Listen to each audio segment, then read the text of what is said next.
Alright YouTubers, what's going on? Coming back out with a knife review, and we're looking at a new kind of brand of knives. I'm going to be doing 2 reviews on 2 different knives. The other one hasn't quite arrived.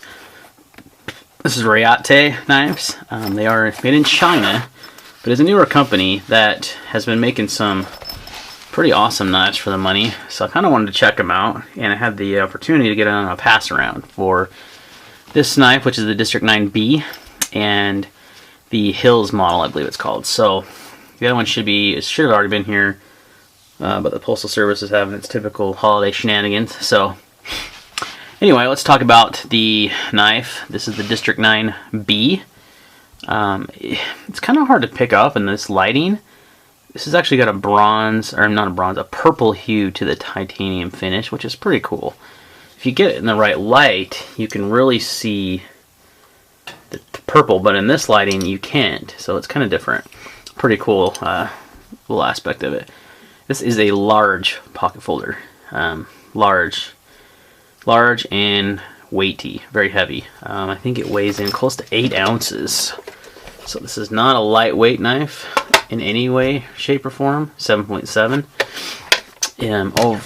Closed length is just a tear over 5 inches. So it's a pretty good sized knife. You've got big beefy hands and you don't mind big heavy folders, this is a great option for you. Blade length, I think it's around 4 inches. Yep, right around 4 inches, maybe just shy of 4 inches. This is the Tanto version. I also have a drop point. Jeez, I almost cut myself. That would have been funny. Never done that on camera, knock on wood. This is a used knife, so you might see some scratches on it.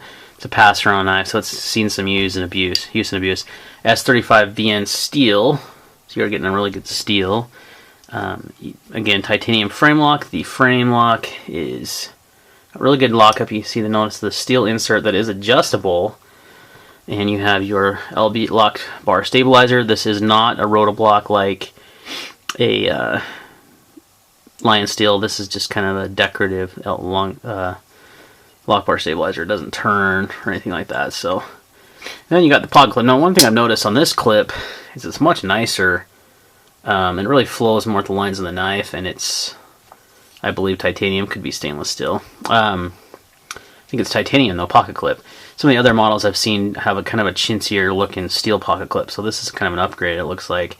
And the clip flows really nicely with the lines of the knife. It's a really cool looking knife. I like the milling on the slide. That's a nice feature. It's got a huge oversized pivot. It runs on bearings, and it is very smooth flipper. And you can see how smooth the knife is. I mean, it's just overall great flipping action. Probably up there with some of the more expensive knives I've had. So the great thing about these knives is they come in around $200 plus shipping from China. You can get them for about $230 shipped, I believe, and they actually ship it to you pretty quickly. So for what you're getting for the titanium frame lock, for the beastly size of the knife, got a nice back spacer. It looks like it's almost an integral design, which it's not, but it looks like that, which is cool. Got the extra milling on the slide. I mean, it's, for the money, pretty hard to beat with the materials you get. S35 VN steel on bearings. The only knife that comes into mind in that price range for me is the ZT801, which is actually less expensive and made in the US, but it's a little bit smaller knife, so you're getting more material, more knife here for the money. Ergonomics wise, it's got good ergos. It's like I said, it's a honking knife. I mean, look how much handle is hanging off there. You got a lot of purchase. So if you have big hands, you like carrying big knives, I definitely recommend the District 9 model. Got some nice stonewashing on the blade.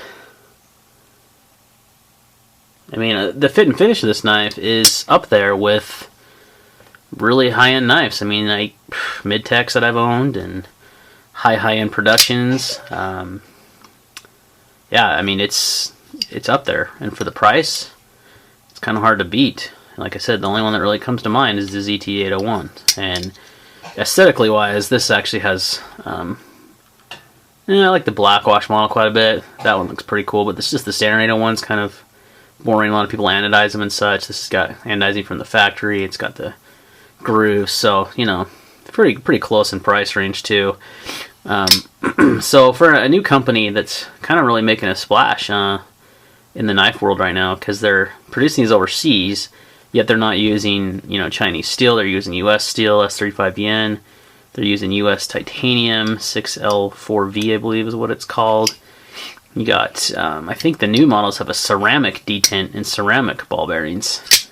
This one I'm not 100% sure. I believe it's just standard cage bearings. I'm not 100% sure on the detent on this model, but I know that I think the Hills model did get those upgrades. So that one should be here hopefully soon. Hopefully it didn't get lost in the pass around in shipping, but just a pretty beefy, stout knife. It's been fun to play with. I wouldn't carry this knife just because for me it's just larger than things I carry now, but I have been using it. The edge retention's been great. No surprise, it's still very sharp. It is, you know, that nice Tanto tip. It's a little different Tanto, but I like it. The thumb studs do work also. They're not just for looks or for a blade stop. They are functional to open the knife, so if you want to use the thumb studs, you've got that functionality. You've got the flipper that has a good detent. You can use it like the push button style. You can light switch it. Works just great. So it's a high quality knife for the money. I mean, if you're kind of on a budget and you want a big, beefy, overbuilt titanium frame lock, then look no further, because this one will meet your needs at a budget price, and it's really well made. I mean, I can't find too many things wrong with this fit and finish wise. Everything lines up nicely. The gaps are nice. The hardware's quality.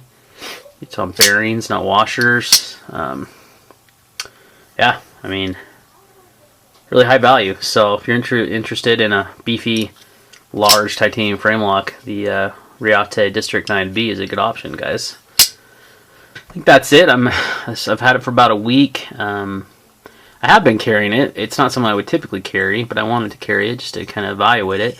It's definitely heavy and beefy in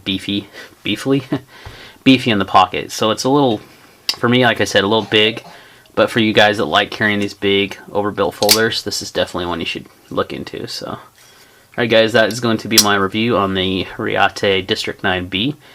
Any questions or comments, leave them down below, and we will see you next time.